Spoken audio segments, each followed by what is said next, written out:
Yeah, Jack, are you frozen? Sam, are you there? Yeah, Jack, are you frozen? Sam, are you there? Yeah, Jack, are you frozen? Sam, are you there? What are we even doing here? Yo, Wi-Fi flagging, but they holding it down. How about them J-era Maz ballers running Beantown? They say these guys are ridiculous, yet probably true. Like the 23 Celtics, they got a deep crew. Pregame Polly Papa trying to make some bank. Professor Pete repping Latvia, KP to thank. RJ's on the email taking fools to college. Joey, Matt, Timo, Robin, let's acknowledge. What are we even doing here? We're taking the crown. Checking Sam, talking Celtics and breaking it down. Competition can't keep up, they're starting to frown. What are we even doing here? In the garden, fighting for a quiet spot. Jack's taking notes while the crowd gets hot. Irate, insightful, not a diplomat. Sam's got a long list and it's just for rats. Rat list your Wi-Fi, rat list your dog. Rat list Bronny, rat list LeBron. Rat list the traffic, rat list the song. Rat list that's getting too long. What are we even doing here? We're taking the crown. Checking Sam, talking Celtics and breaking it down. Competition can't keep up, they're starting to frown. What are we even doing here? Might think they're chill, but don't get it twisted. They're not just hustling, they're highly gifted. Still new to the scene and making their mark. It's a humble beginning, it's a hero's arc. Sam's keeping it real with the Starkey vibe, but he's all in with Jack when it's time to ride. Yo, ass hat in the chat, Jack says don't come back. He's got zero patience for nonsense attacks. What are we even doing here? We're taking the crown. Checking Sam, talking Celtics and breaking it down. Competition can't keep up, they're starting to frown. What are we even doing here?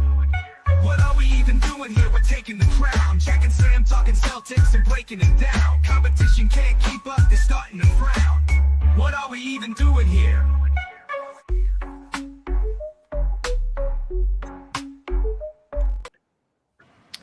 What's going on, everybody? Happy Monday. We made it. Celtics Pacers. Jalen-less Celtics versus the 8-26. They've won a couple of 2-game winning streak Pacers, actually. Yeah, give them some credit, man. They deserve all the credit. No Jack today. I'm joined by Nick NBA and Gio Rivera of Celtics blog. What's going on, fellas? What's good? What's up, Gio? What's going on, Nick? How are you doing? Sam? Good, you? Pretty good. Good. 2 Celtics blog men.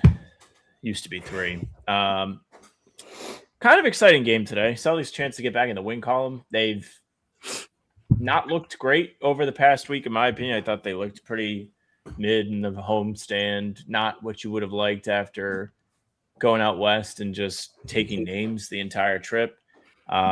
Nick, anything in particular stand out to you that was just completely off compared to what it's been?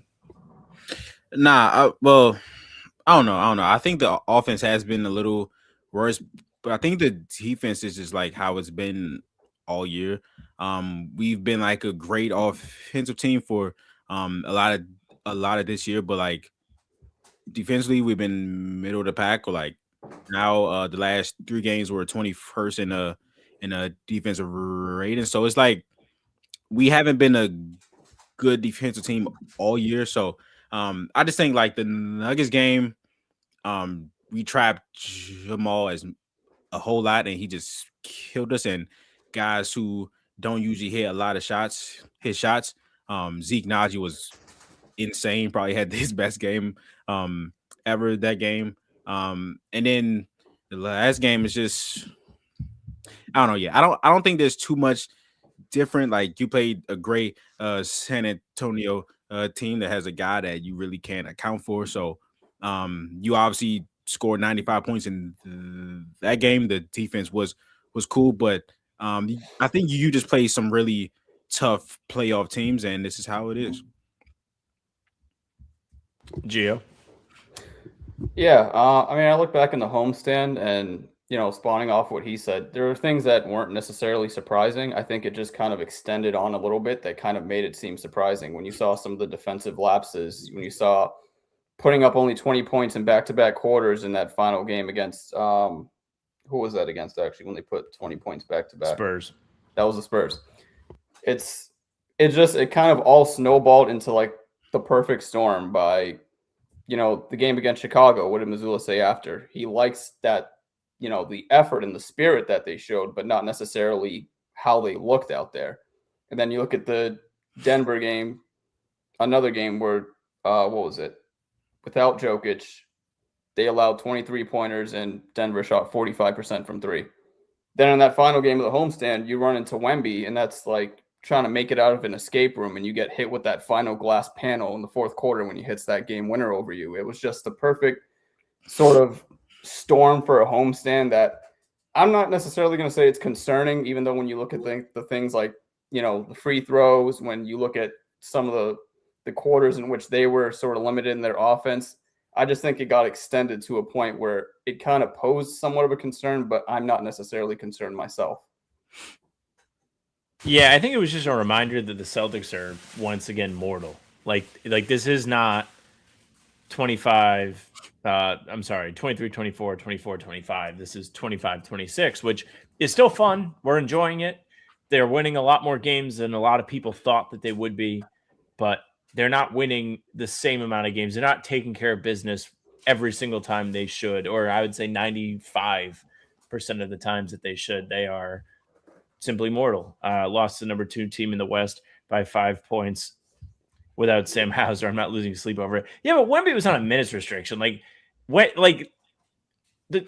of these teams were really at their best in the homestand, which is one of the reasons why it bothered me personally. I was like, Chicago's bad regardless, but Toronto didn't have Scotty. They didn't have Ingram. They were missing both of them. And Jakob Poeltl. No Jokic. Wemby minutes restriction for the Spurs. Like, it felt like they kind of caught a break personnel-wise, and they didn't really capitalize on it. But, ultimately, they're still in fine position. They are still 4 games back of first place. They still have the best last 10 record in the East, tied with Toronto.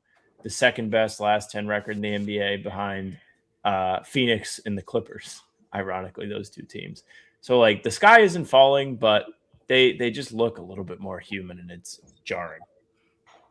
Yeah, I don't know. I think I'm not going to say this always happens, but, when you come back from a trip where you're not home for, 5 or 6 straight games, and then you come back home, it's kind of tough to have that same energy. I know the Celtics, they usually, on back-to-backs, they are, great, but when you have that long of an extended trip, when you're not home, sometimes that could kind of rub off on you, of course. Yeah. The Spurs with Wemby, the minute restriction kind of just I don't know. I of course you're not going up against them as they're their full strength, but when they threw out that double big for the first time with Victor and Cornette with 3 minutes left, I was like, damn, that might got us. And it kind of forced us to go Garza and Cater, which we haven't gone too much this year. So that kind of threw a loop right at the end of the game. So I saw that. I said, "Oh no!" Yeah. As soon as I saw it, I was like, "Shit, this might be done." But man, I thought Shaman did a pretty good job on him, which there's not really much you can do. But I felt there was a possession where he forced him to pick it up. He when he posted up, he pushed him out so he would be further away, and he forced him to not hit that shot. There's also some times where Walsh and Ugo and them, if he just shoots a shot over you, and it's either he hits it or he doesn't. So yeah, it's just a very tough thing. No Jalen in this game. Hopefully, the Celtics can still come away with a win. Yeah, Wemby is just a mismatch nightmare. Yeah, I just remember seeing, it almost reminds me of my men's league team where we have a weird mix of personnel where we have 2 really small guys and then mostly bigger guys, and not everybody can be switchable defenders. So we are left with weird matchup problems depending on how big the other team goes. And when I saw Garza and Kate out there, man, I was just like, yeah, what a lineup this is. Gio, no Jaylen Brown today. Joe took the mic pregame, had a nice sarcastic comment, basically said that Jaylen is out. Always? He always does. Jaylen's sitting out tonight because of a sore back from all the fouls last game. So the storyline is culminated in him getting fined, which happened today. and him getting the day off against the Pacers. Anything you're looking for in particular with him out? Anybody that you feel like might have a good matchup against this Pacers team? The floor is yours.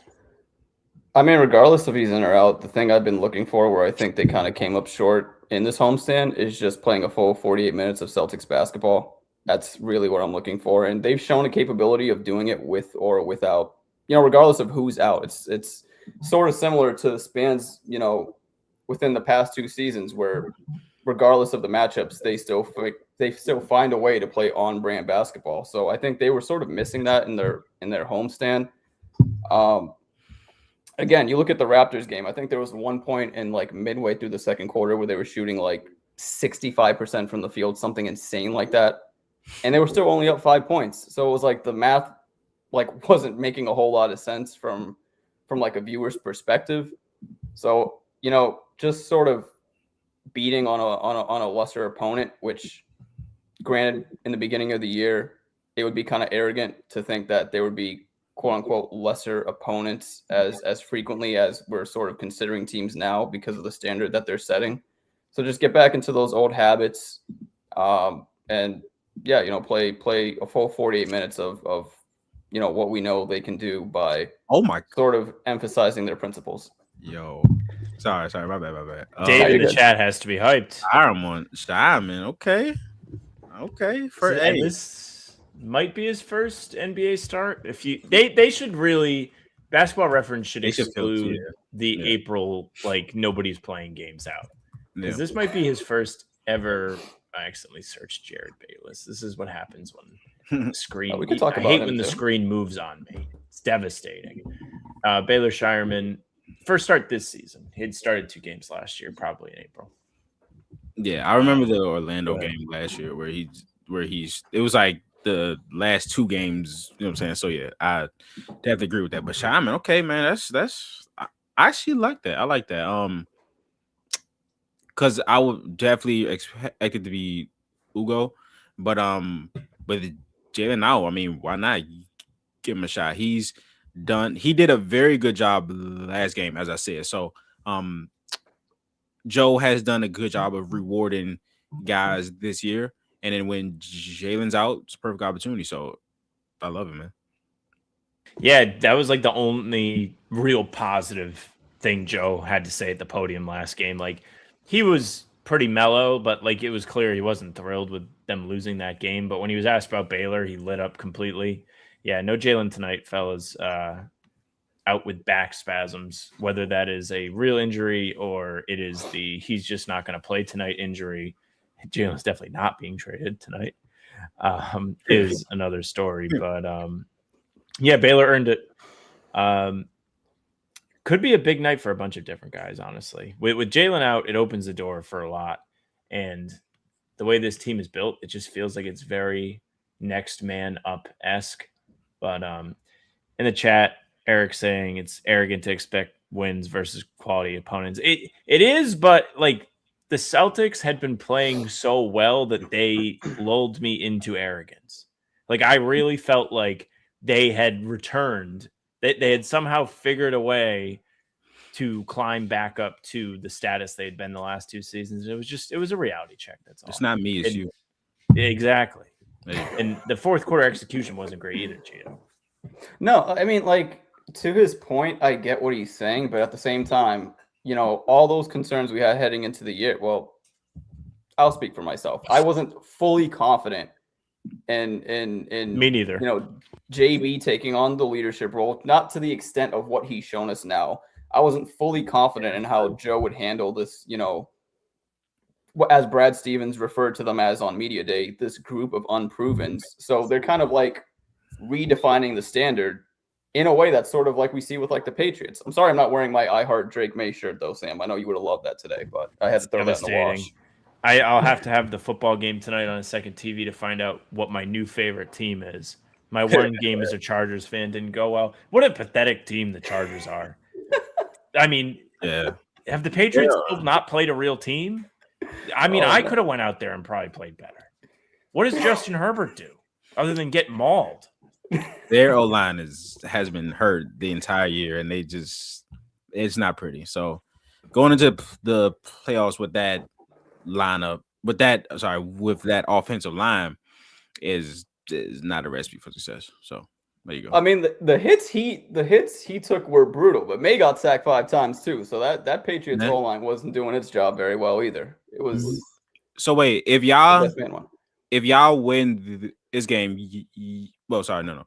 If so, y'all would play whoever wins tonight, right? Because I guess the NFL reseeds in the playoffs. So the Bills, I guess, are the 6th seed, so they'll play the 1 seed, and then 4 or 5 is today. Yeah, because if you talk about getting sacks, the Texans, man, that defense is. Yeah, let's go, Aaron Rodgers. Yeah, we'll see. I mean, how do people like the NFL? I watched that game yesterday. It was the most boring, dry thing. I mean, well, you don't like a defensive masterpiece, Sam? People box off an entire day of their week to watch that. Brother, you should have watched the other 3 playoff games, which was the Eagles 49ers games wasn't amazing, but like the first 2 were like that. So you just sometimes that's just how it goes. It's no college football. What a beautiful game. Oh Lord. College is more exciting, I'll give you that. It is. Back to the Celtics. Yeah, the fourth quarter numbers have been kind of hovering around Twitter today. We won't bring them up because it feels a little bit mean, but they are just not at the level that you would hope an elite team is. But with that being said, like doesn't feel like they're dropping a lot of close games on the season as a whole. Like, yes, this past week losing to Denver and really kind of having the wheels fall off. Same thing happens against the Spurs on Saturday. It's not fun, but there are other instances like down in Orlando, they pulled out a clutch win with Walsh making the big 3 earlier in the season. Like, there have been times where they've gotten themselves across the finish line despite things not going their way. And that's been great. And it's honestly been great that they blow teams out a lot. They take care of business. Usually you can count on them to show up, and that's what you need. But, going forward, you hope that they kind of return to more of the basketball we saw in December rather than what we've seen in the last week or so in January. Yeah, we like just cannot be the worst defense in clutch time, and like that just can't happen. We have a 131.6 defensive rating clutch this season, so we just kind of shouldn't do that. But yeah, it just goes to like the offense has been great all year. The defense has been like middle of the pack, and it has dropped these last 3 games. Now the Spurs game, of course, they only scored 100 points, so that was cool.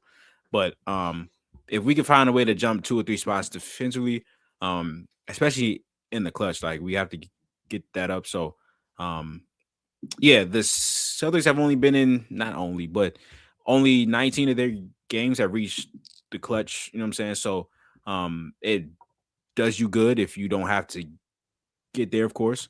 I want to go back, and I'm not going to watch all 19 games, at least not in the near future. But I feel like one thing that was in that Magic game, right, was they were trapping Jalen a ton. And we were able to create those 2-on-1s and stuff. And Jordan had a couple clutch threes. Derek, who always has some clutch shots. So I feel like we're pretty good in the clutch when teams like allow us to make plays for the other teammates and stuff. So I have to see if that's like a trend or anything. But yeah, that was a great game. So hopefully we can get this defense short up in the clutch.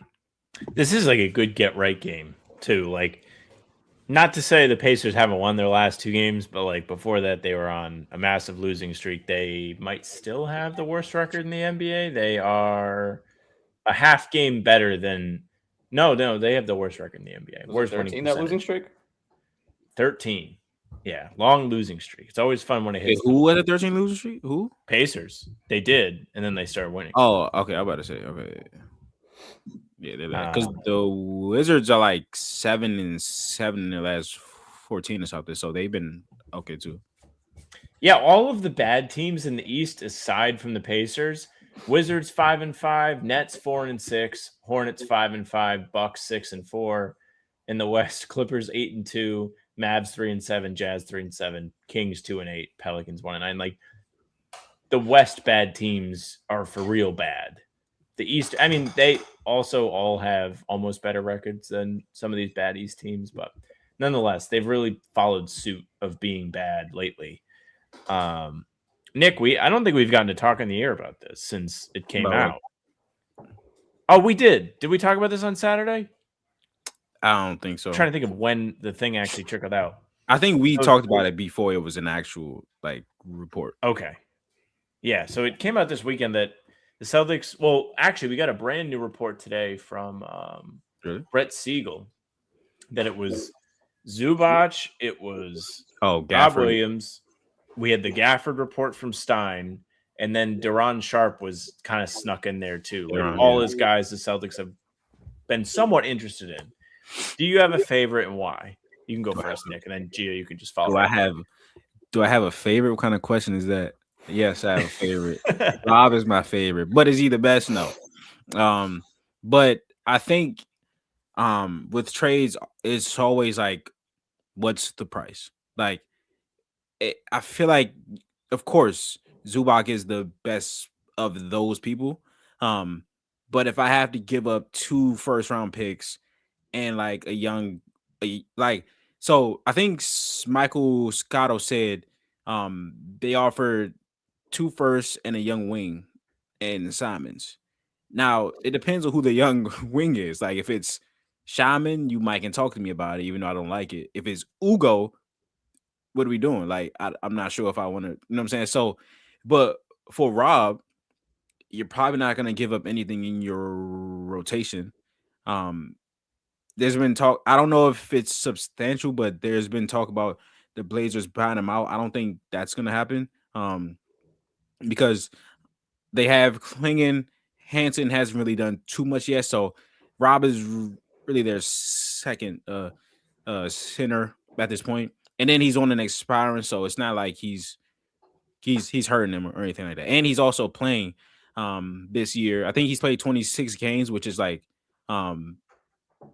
he hasn't played 26 games in the previous 2 years. So he's trending upwards and stuff. So it just depends on what the price is.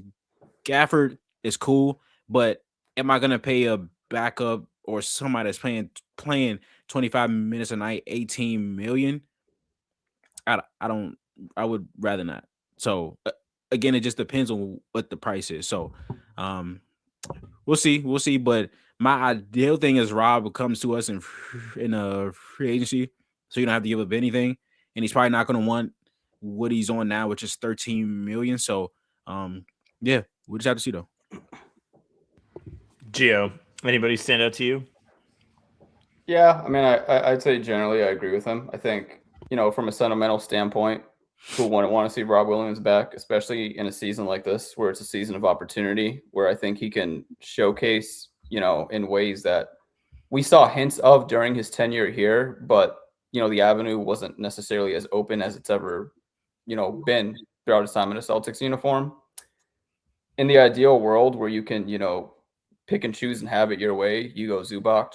He was awesome in my fantasy team, so I love the guy. I think he's completely underrated and underappreciated when it comes to, the sort of tier rankings of big men within the league. But yeah, to his point, it all comes down to price. And, that's a factor that, is especially, prevalent to the Celtics in their current situation and ownership. And, when you look at their salary situation and take Simons and things like that into an account. I would love to have, Zubac here, but if again, it came down to numbers and giving up pieces that I feel will benefit us in the long run, then, I'm all for welcoming Rob Williams in open arms. Yeah, if they bought him out, can you imagine if he signed somewhere else? How hurtful that would be. I don't think Forsberg would collapse. Because he's like, there's been times this year where he actually looks like Rob, and I'm just like, oh, okay. Because the last game when they played the Knicks, I believe he had like 12 points, bro. He had a 3, and Cat was closing out to him, and I'm like, yeah, that's different, bro. So, like if we could get him where we don't. And I also just think it's gonna be. I don't think we do another trade with the Blazers this close together. Like we just made a trade with them before the season started. I would hope if they don't want that much, cool. But like, I don't know. But we will have to see. They could just be really good business partners. Yeah. It's like, well, little spoiler for the podcast tomorrow. Jack and I were talking about the Kings, and we are like looking at their draft picks, and we're like, how do they have so many like intertwined draft picks with the Spurs? Because it was like not through the same trade. Like, do the Spurs just know these guys are dumb, so they just keep trading with them as much as they can? Like, it might be the case. Yeah, well, They have we were one. talking about the Fox trade, and then we were trying to figure out what they actually got for Fox because the Charlotte pick didn't convey and so on. And we just went down a rabbit hole of draft picks. I don't want to get too much into that. I did take a look today once I saw the Brett Siegel report about Deron Sharp too. Not bad. He's had like a solid last couple weeks here as the Nets have gotten their heads out of their asses, and he seems like he might be able to give you a little something. The problem is he does not have a great 3-point shot, and that could be subjective to playing with a bad Nets team where his looks aren't clean. And if he was playing with Jalen or any of the great Celtic creators, like, might be a little easier for him. We've seen literally everybody who joined the team. Maybe not. Well, Chris Boucher, no. And everybody else has split the dividends of the negative 3-point percentage that Boucher took on. And everyone else has gotten a positive boost. But like Minot, Luka Garza, Jordan Walsh, who's came into the rotation this year, like they have all shot. Baylor has shot the ball really well. And if they can just get like, I don't know, 32, 33% out of Deron Sharp from three, like probably could be happy with that. Or they don't ask him to shoot threes at all like they did with Luke. And they're just like, hey, man, you do what you do best, and we'll try and make you the best you can. He probably wouldn't cost that much. His contract's reasonable. At the same time, like we're also at the point with Anthony where he's almost too good to just be connected to a trade where your primary goal is to save money. Like, I don't care at this point. You're out of the second apron. It's not my money. He's playing well. He seems to have a real chemistry with his bench teammates. Keep him around. Guy's playing unbelievable basketball. He's shooting the shit out the ball. Yeah, man. I remember when we were going after Sharp this off season, and I like Sharp. He's a glass cleaner, both sides of the glass. I thought he would shoot it better at this point in his career, but he doesn't like. You're not really expecting him to be like a sniper type guy, so it's fine. But this season he's been unreal as a defensive playmaker. I believe like his hands are super quick. He gets his hands on a lot of passes and stuff. So I like Sharp. I would assume he's a good well, I'm not gonna assume anything, but I don't watch too many Nets games to see if he's like the type of screener that the Celtics like, because Kata, Garza are phenomenal screeners. We legit have 2 top 10 screeners in the entire league. So, and it's very very pivotal to what we do as an offense. So, just looking at Sharp from the outside, I wouldn't mind that at all. He's a guy that's cheap. I believe he's on a team option too. So we'll just have to see. But I would not mind Sharp because I don't think that will cost as much too. Yeah. Yeah. Go ahead, Gio. Yeah, I was gonna say I agree. I think he's a guy that Missoula would appreciate. Coming off the bench, and he showed some flashes during that game that, ironically enough, Jaylen Brown called the team out for its effort when they dropped that Brooklyn game. Sharp was one of the standout sort of points in that in terms of his effort, and I think he would mesh well on a team where effort is sort of the primary like drive for this season. And for the Simons point, I think he's made it incredibly difficult to sort of hop on the trade Simons train. Before the season, it was easier to sort of make the case, being that you didn't really see him in a uniform. You hadn't seen the performances he's had, like that second half against, I can't remember who it was, where he scored 27 after going scoreless in the first half. He's like, it's incredibly difficult to, justify shipping a guy like that out after he's shown you how well he can mesh and be sort of a pivotal contributor to a team like this. So yeah, I'm not I can't wrap my head around the idea of justifying that, and I'm totally against it. It's not my money, so I don't care. It's not my money. Pay everybody. Stay below the second apron. That's all I want. That way you don't have to blow the team up. Fix the elevator. Fix the elevator is very true. We can wrap it up there, fellas. I'll give it to you guys. If there's anything you'd like to plug before we wrap it up, feel free, and then we'll call it a day. Yeah, I don't have much. Nick NBA on YouTube, Nick NBA YT on Twitter. Sam, appreciate you again. Oh, of course. Gio? At GOJ Rivera on Twitter, Blue Sky, whatever. I write on Celtics blog. I put together a piece after every single game. There will be one up tomorrow morning. So thanks for having me. All right. You heard the men. Go follow them. Go read them. Go watch them. Here's Joe. Bye. I just got 3 things to say. God bless our troops. God bless America. And gentlemen, start your